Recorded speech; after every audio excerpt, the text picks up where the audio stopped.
Convidamos agora o professor Marcelo Sperley, professor da UERJ, Universidade do Estado do Rio de Janeiro, a apresentar a palestra Considerações sobre a formação de hidrógrafos civis no Brasil. Por gentileza. Muito obrigado. Bom dia a todos e todas. Agradecer ao Almirante Paulo César e ao Almirante Augusto pelo convite. Eu sou professor da Faculdade de Sonografia da UERJ e tenho aqui esse desafio, né, Almirante? Agora é um desafio, né? De falar depois desses brilhantes palestrantes aqui que já abordaram muitos dos tópicos que eu ia abordar aqui para os senhores. Então, não quero aqui ficar pregando, né, para convertidos. Vou tentar aqui trazer coisas novas, né, que já não foram faladas aqui. E aí peço desculpa que alguns slides talvez eu tenha que passar um pouco rápido, tá? Até em função do tempo. Bom, primeiro de tudo, senhoras e senhores, eu quero fazer aqui uma menção a duas instituições que, de alguma forma, eu represento, que é o PGGM, né, e está aqui o nosso coordenador do PGGM, Programa de Geologia e Geofísica Marinha, que é o professor Alex Bastos, né? Eu atualmente é meu chefe, né? Eu sou o vice. E também menção ao nosso colega, parceiro, o oceanógrafo Fernando Dil, né? Meu colega, eu sou oceanógrafo também, e que é o atual presidente da Oceano, também meu chefe, né? Então eu tenho que fazer essas deferências aqui iniciais a eles. Senhores, esse tema, ele, né, quando eu discuti principalmente com o Almirante Augusto, a ideia, obviamente, não é trazer nenhuma solução mágica, né, porque eu quero mostrar aqui para os senhores que não é fácil, e vou tentar mostrar isso, que não será fácil esse desafio de trabalharmos para, né, termos futuramente a possibilidade de hidrógrafos civis, né, atuando no Brasil. E eu acho que a Sociedade Brasileira de Hidrografia, né, e esse fórum é o fórum apropriado para que a gente, né, tenha essa discussão. Então, muito do que eu vou apresentar aqui são propostas, né, vamos plantar, né, sementes e que talvez algumas delas germinem, eu espero, né, essa é a minha intenção aqui. Bom, senhores, eu dividi essa palestra da seguinte forma, tá? Eu quero falar um pouco sobre a hidrografia na década dos oceanos, muito já foi falado aqui, né, mas eu quero ressaltar um pouco dessa importância e desse momento, porque temos que aproveitar esse momento até para conseguirmos infraestrutura para implementar essas nossas ações. Aqui é o laser, né? Eu quero falar também sobre oportunidades nessa área de hidrografia, e aí eu sei que muito aqui já foi falado, então eu vou tentar mostrar o que eu puder aqui de novidades, tá? Dentro desse tema aqui. Essa questão da habilitação, né, em hidrografia CAT-B, é importante, né, eu tive estudando um pouquinho da... ela está falando para eu ficar aqui. Desculpa, eu estou na frente da tela, é isso?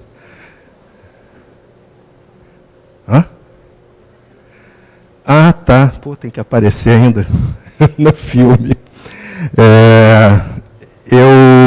Eu quero aproveitar aqui, estive estudando, né, e também quero fazer aqui um agradecimento ao comandante Rocha, que tem me ajudado muito aí nesse aprendizado.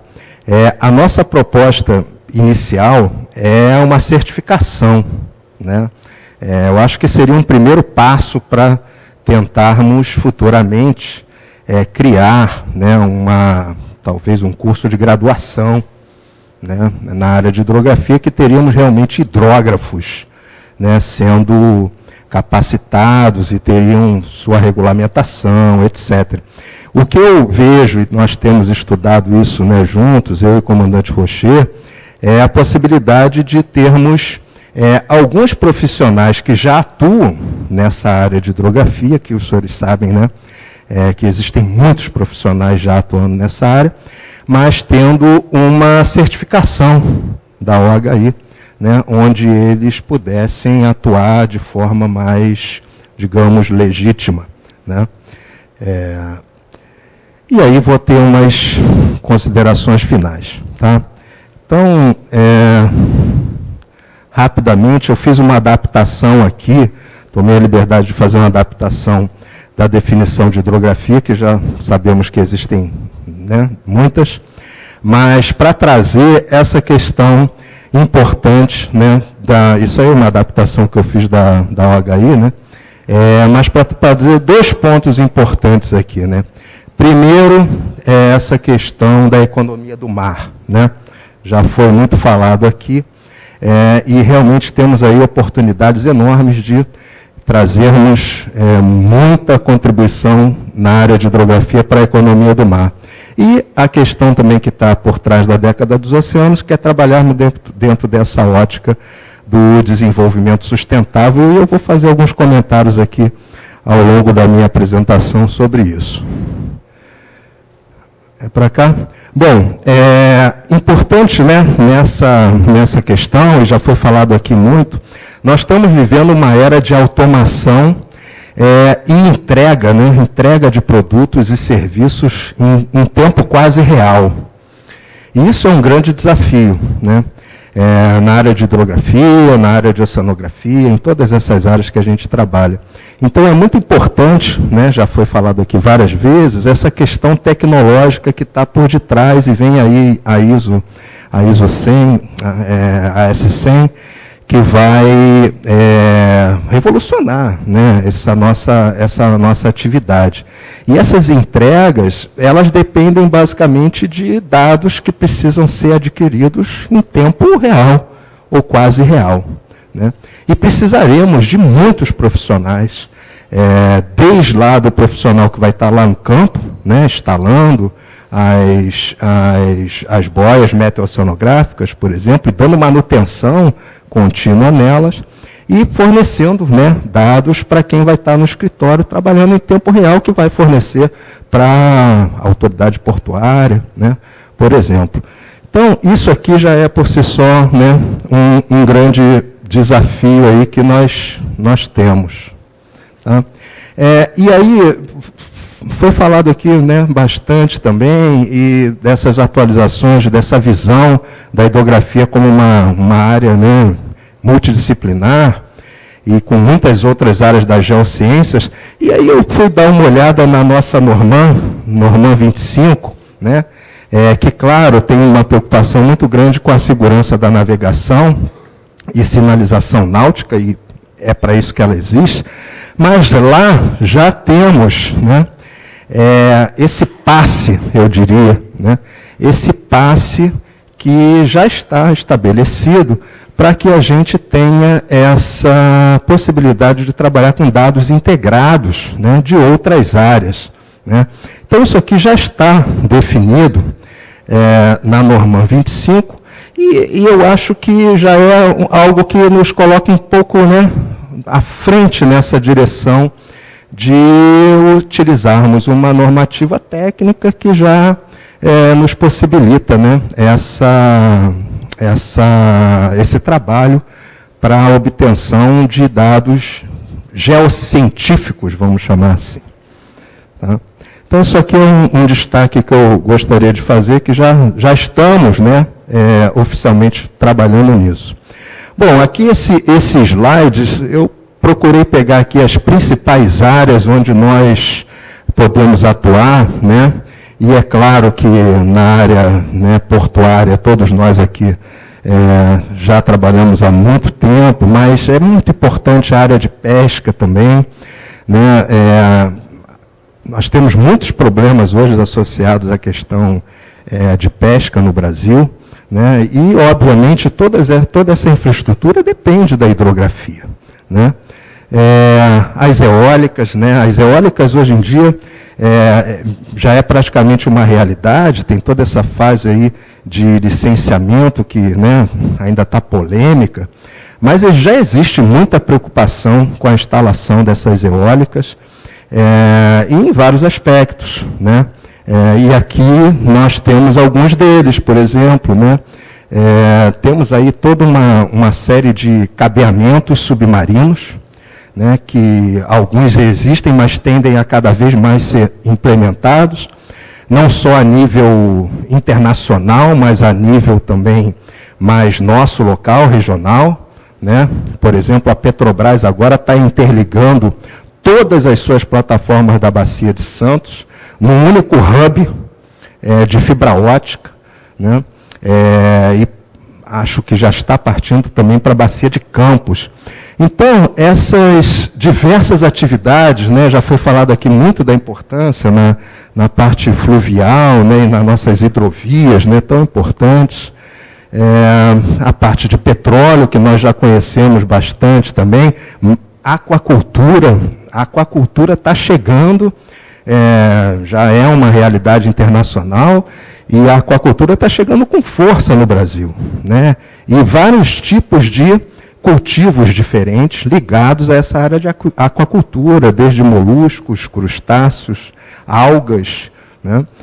E todas essas atividades, elas são desenvolvidas, e para termos, inclusive, o cumprimento da norma 25, elas têm que estar cartografadas. Essas áreas precisam estar cartografadas e precisam estar delimitadas, né, para que não haja conflitos de interesse, né. E aí eu trago para os senhores, né, esse grande desafio que é o planejamento espacial marinho brasileiro, que está em curso. Vamos ter agora a primeira implementação dele na região sul do Brasil, né? E o planejamento espacial marinho está no âmbito da década dos oceanos, né? Um dos nossos desafios para o desenvolvimento sustentável, mas ele visa exatamente, primeiro de tudo, né, cartografar, mapear todos esses atores para que possamos tomar decisões. Quem vai estabelecer seu empreendimento aonde, né? Então, além desses que eu mostrei para os senhores, existem já várias possibilidades de explotação de recursos minerais na nossa margem continental. Então, vejam, é uma série de atividades que precisam, de alguma forma, antes de mais nada, estarem cartografadas. E como teremos elas cartografadas? A partir da união desses vários profissionais atuando na área da hidrografia, né? Então, eu, sinceramente, acho que foi o comandante Tony que mencionou que a oceanografia é irmã, né, da hidrografia, e eu diria que ela é uma irmã gêmea, né? É uma irmã gêmea, e nós podemos contribuir muito, e vou tentar mostrar isso aqui para os senhores, no tempo aqui que que eu tiver. Bom, senhores, já foi muito falado de tecnologia, mas eu quero dar alguns destaques. A hidrografia que nós estamos vivendo e viveremos, ela tende cada vez mais a ser remota, né? O uso de veículos autônomos, sejam de superfície ou de subsuperfície, transmitindo dados em tempo real para tomadas de decisão, né? Então, esse é um aspecto que aquela figura ali resume. Nós precisamos investir muito no Brasil, né? Para os senhores terem uma ideia, atualmente, mesmo na indústria do petróleo e do gás, né, nós temos muita dificuldade em contratarmos, inclusive, empresas que tenham e que disponibilizem, por exemplo, um AUV para levantamento de multibem, né? Hoje, no Brasil, nós temos essa dificuldade, a demanda é enorme e temos essa dificuldade, né? Então, isso aqui é algo que já foi falado em termos de tecnologia, e eu quero estressar aqui, né, o uso desses veículos autônomos que estão aí cada vez mais. Temos aqui empresas hoje mostrando esses veículos autônomos de superfície, e os de subsuperfície que nós não temos no Brasil, né? Tivemos que fazer um trabalho hoje com a UV, tem que contratar uma empresa internacional. Esse é um grande desafio também. Bom, aqui eu trago vários exemplos, né, e claro, não quero chover no molhado, mas existem áreas da hidrografia que a gente pode atuar de uma maneira mais efetiva. Por exemplo, uma está ali a arqueologia submarina. Né? A arqueologia submarina é algo que também está crescendo cada vez mais no mundo, não só por questões econômicas, eu diria, mas muito mais históricas. Né? A importância da arqueologia marinha para contar a história de uma nação. Né? Outra aqui, ilustrada, busca e resgate. Né? Busca e resgate de objetos perdidos, sejam âncoras, poitas, containers, enfim, né? Cai muita coisa no mar, guindaste, né? Ocorrem muitos acidentes. E essa é uma área também da hidrografia que nós temos atuado pouco e podemos atuar mais. Né? E, finalmente, né, algo um pouco... aqui? Não é aqui. Ih, passei, desculpa. Algo um pouco mórbido, mas eu queria mencionar porque já é algo que é feito, né, internacionalmente, que é a chamada hidrografia forense, né, ou geofísica forense, alguns chamam, que é o uso dessas tecnologias também para buscar objetos, mas podem ser, infelizmente, um cadáver no fundo de um rio, de um lago, de uma represa ou de uma baía. Né? E aí entra toda uma parte forense que nós também podemos auxiliar.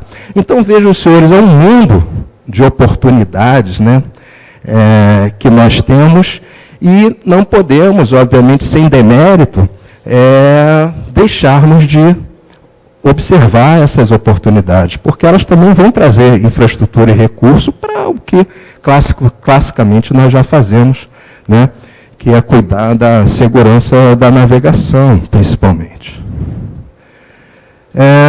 Outras oportunidades que vêm acontecendo, projetos de engorda de praia, está aqui o Fernando Dil, né, esse aqui é um exemplo que eu trouxe de Balneário Camboriú, recente, e é uma tendência, né, nós estamos vivendo um momento, segundo o livro do professor Dieter, né, Panorama da Erosão Costeira no Brasil, 60% da nossa costa brasileira está sofrendo processo de erosão. Alguns, ou diria a maioria, causados por nós próprios, seres humanos, mas não deixam de ser processo de erosão e precisam ser contidos em função, obviamente, né, dos prejuízos que vão trazer. E como trabalhar com isso sem a hidrografia? Né? A primeira coisa que nós precisamos é saber onde estão essas jazidas. Né? E achadas jazidas, saber quais são as condições oceanográficas ambientais que elas estão, que a gente chama de profundidade de fechamento nessa área, né? Que são as profundidades a partir da qual a hidrodinâmica não vai mais influenciar na ressuspensão ou mobilidade desses sedimentos. Então vejam, é um mundo que nós temos aí nessa área, né? De trabalhos com engordas de praias e proteção do nosso litoral. Carbonatos marinhos, né? Outra área também que está crescendo cada vez mais no mundo e nós temos a maior, né? Podemos afirmar isso, né, Alex? Está ali meu chefe. Nós podemos afirmar que o Brasil tem a maior plataforma carbonática do mundo.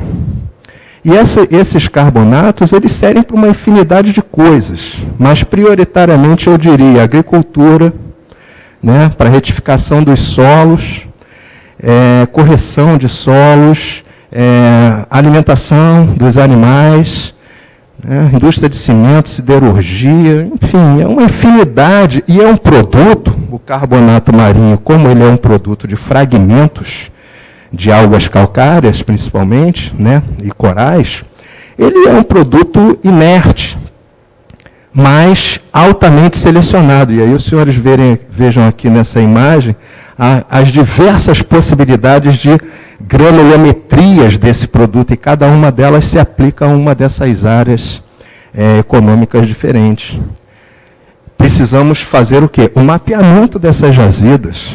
não conhecemos. Temos a maior plataforma continental carbonática do mundo e hoje tem 2 ou 3 projetos, salvo engano, implantados no Brasil para explotação desse carbonato marinho de altíssimo valor. A indústria de cosméticos paga uma fortuna por esse carbonato marinho. Outra área que nós precisamos investir, né? E temos toda a condição. Tá? Aqui eu trago um exemplo, né, de uma pequena área para mostrar para os senhores uma questão importante, que é a questão da escala de trabalho. Né?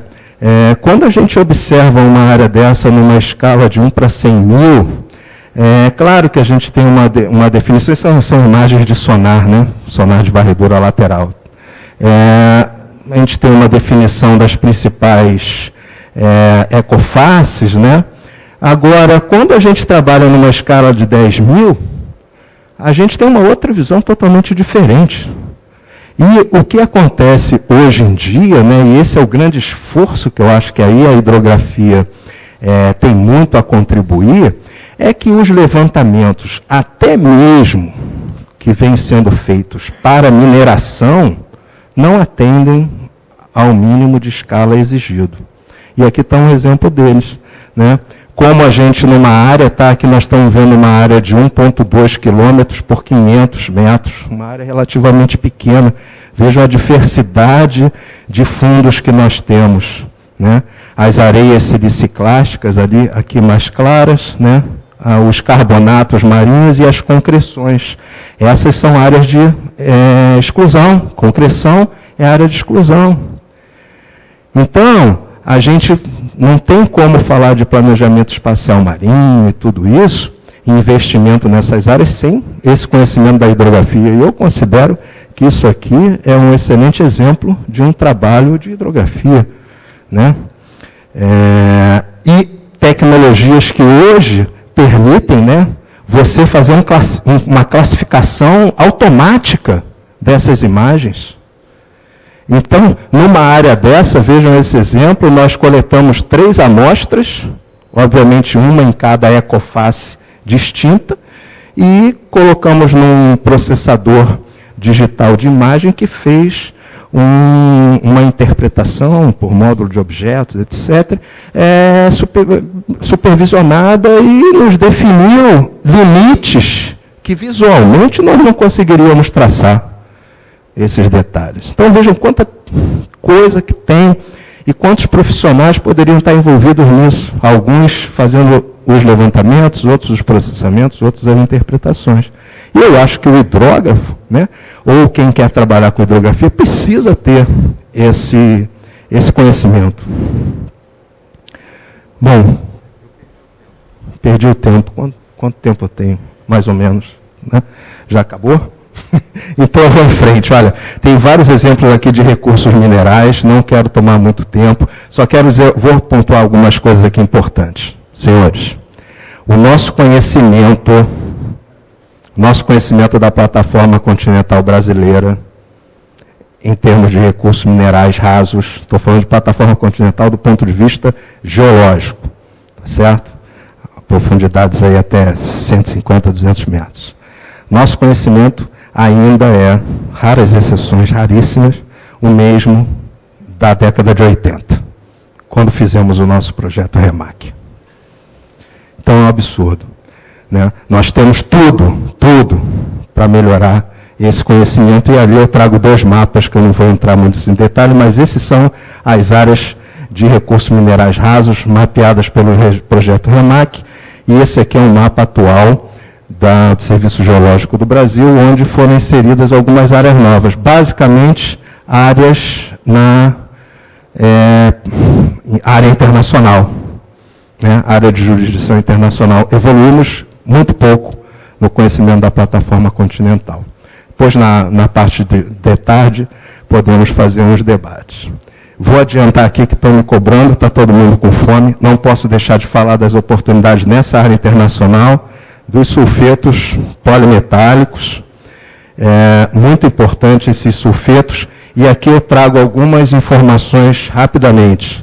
Hoje, com a disponibilização desses veículos remotos, os AUVs, nós temos aí a possibilidade de fazer o que sonhamos a vida inteira, que é mapear esses sulfetos e esses nódulos polimetálicos, que são riquíssimos em metais, por isso está o nome, através de métodos potenciais, com gravimetria e magnetometria, coisa que antes, há 5 anos atrás, 10 anos atrás, se me falasse isso, eu falaria assim, não, isso é impossível, porque é muito, muito distante, né? A gente perde o sinal, e hoje nós temos essa condição, tá? Área também que nós temos praticamente nada no Brasil, né?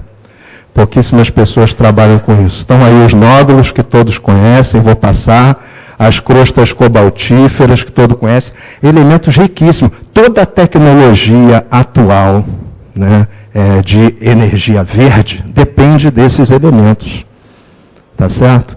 E nós temos, e temos muito, precisamos cartografá-los, né? Está faltando muito isso. Aqui tem exemplos, né? Isso é um mapa, não é batimetria, tá? Como muitos pensam. Isso é magnetometria. É um mapa magnetométrico da localização dessas áreas de nódulos, tá?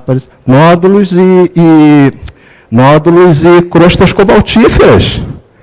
Então isso não é hidrografia? Nós não estamos cartografando? Estamos, só que estamos cartografando com magnetometria.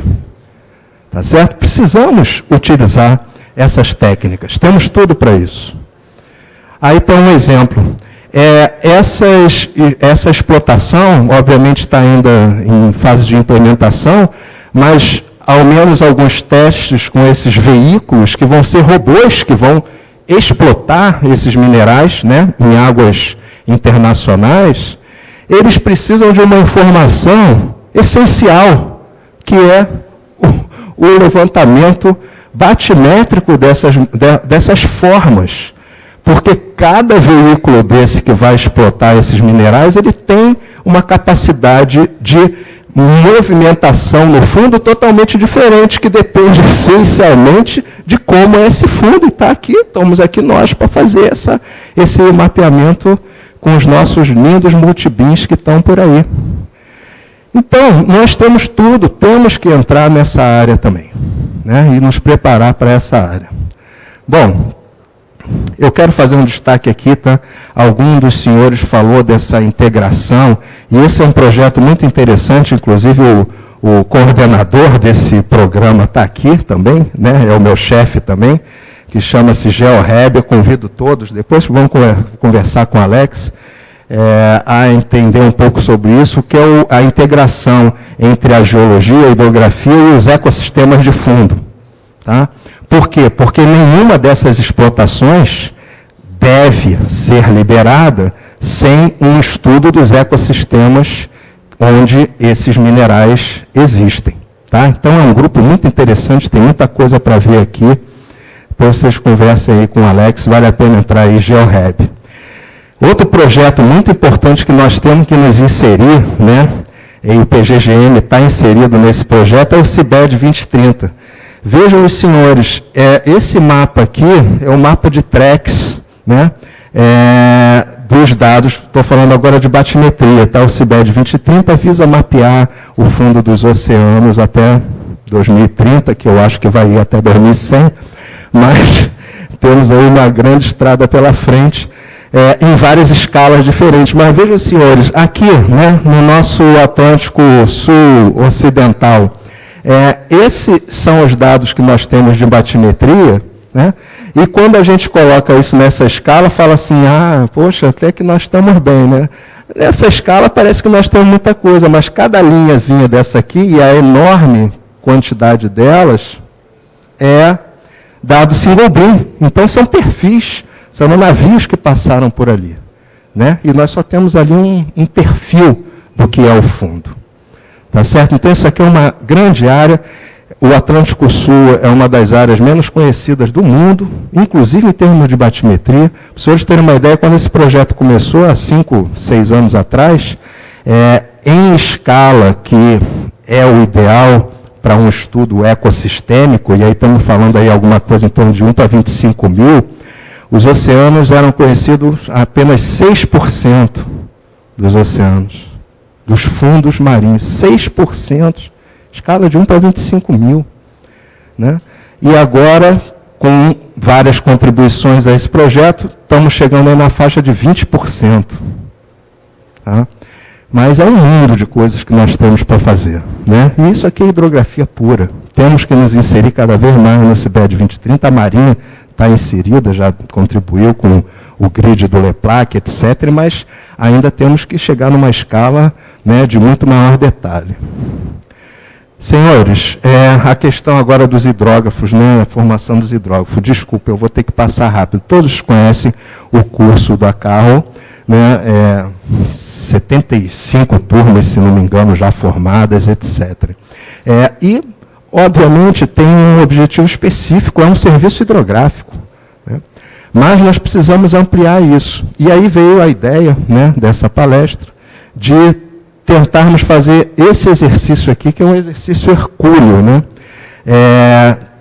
Mostrar que o hidrógrafo, ele depende, né, de toda uma formação básica, que já foi falado aqui, da base, né, da hidrografia, a oceanografia, a geologia, a geofísica, a cartografia, etc.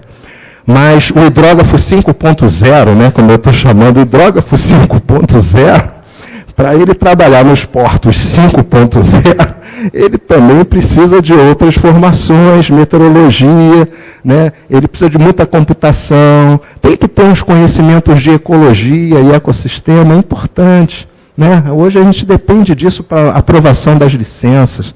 Então é toda uma formação, não vou entrar aqui em detalhe, mas vejam, é uma pirâmide que tem que ter essa base ela está relativamente bem construída, mas precisamos complementar. E aí, como é que a gente pode complementar isso? Né? A IBSC, ela trabalha para nos ajudar. E nós o que fizemos? Pegamos lá as normas da IBSC e tentamos fazer um exercício. É isso que eu vou mostrar para os senhores. Tá? É um exercício que nós estamos fazendo para um primeiro passo nessa direção de certificação de hidrógrafos por outros profissionais. E aí, eu tive, obviamente, que pegar, né, o que eu conheço, que é a grade da minha universidade, a grade do curso de oceanografia da UERJ, um curso de quase 50 anos. Né? E aí, quando a gente pega a grade, né, do curso de oceanografia, e óbvio que isso aqui, senhores, pode ser aplicado a vários outros cursos, né? Engenharia de agrimensura, a própria parte de geologia, né, etc. É a questão de fazer, como o comandante Rocher, né, me ensinou a fazer, a planilha de referência cruzada. O que a OHI exige? E o que nós temos? E o que nós precisamos complementar? Então, isso aqui é só um exemplo. Né? Na nossa grade de oceanografia, todas essas caixinhas aqui em amarelo são disciplinas que essa planilha de referência cruzada da OHI exige para a certificação dos profissionais oceanógrafos. Por isso eu falei com o Ana de Tome que eu acho que a oceanografia é uma irmã gêmea, né? Pode não ser univitelina, mas é uma irmã gêmea da hidrografia. Né? Vejam que para nós conseguirmos hoje, estou dando aqui um exemplo, pode ser feito e acho que a Sociedade Brasileira de Hidrografia vai implementar isso, né? Fomentar isso para outros cursos. Se nós complementarmos com 6 disciplinas, que são essas que estão aqui, que basicamente são práticas que nós temos só na teoria, mas não temos a prática. Levantamento topográfico, cartográfico, processamentos de imagem. São apenas 6 disciplinas. Né? E uma que nós já temos. Por que nós já temos? Porque dentro da universidade, né, nós temos lá o curso de engenharia cartográfica. Então nós vamos fazer, né, com que os nossos alunos possam fazer essas disciplinas de forma optativa. E todo esse ciclo profissional aqui, a partir desses amarelos aqui, são disciplinas optativas. O aluno pode fazer onde ele quiser. Então ele complementaria, qual é a nossa ideia? Ele complementaria com essas disciplinas, fundamentalmente da cartografia, e nós criaríamos uma disciplina, que essa nós não temos, que a gente chamou aqui de ciências náuticas.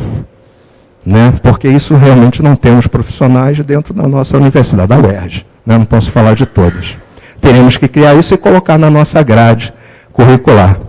Se fizermos isso, teremos a possibilidade, e aí o comandante Rocher pode depois, vamos ter uma mesa sobre isso, né, e os senhores podem fazer mais questionamento, teremos aí a possibilidade de trabalhar com isso. E o final desse curso, né, a OHI exige que você tenha uma experiência, né, num levantamento hidrográfico, onde você colete dados, processe dados, interprete os dados. E hoje, né, temos, né, a graça de ter na UERJ e também na UF, né, eu botei aqui o Ciências do Mar, no Rio de Janeiro, né, estamos aqui, eu tenho que falar daqui, 2 navios oceanográficos que nos possibilitam tranquilamente trabalhar com isso, que é o professor Luiz Carlos e o Ciência do Mar 3. Então vejam, isso aqui eu trago para os senhores como uma semente, né, um desafio, são muitos, mas que quando a gente senta e bota essas coisas numa planilha, a gente vê que é viável. É viável. Alguns cursos vão demandar mais complementos, outros não. O nosso, por exemplo, demanda muito pouco. Criação de uma nova disciplina e parceria com a engenharia cartográfica para oferecer essa possibilidade para os nossos alunos. Senhores, me estendi muito. São grandes os desafios. São grandes os desafios, né? São grandes as oportunidades, são enormes os desafios, mas nós temos tudo para tentar isso. E quem sabe, se conseguirmos, Almirante, né, com o apoio da SB Hidro e da Oceano também, né? Existem 14 cursos, né, de oceanografia no Brasil. Quem sabe a gente consiga aí aumentar esse índice, né, de certificados profissionais com certificação da OHI. Não estou falando de hidrógrafos ainda, é um futuro, né? Teria que ter um curso de graduação para isso, regulamentado. Mas já é um primeiro passo, né? Eu acredito nisso. E agradeço aí aos senhores pela paciência, né, até essa hora. Muito obrigado.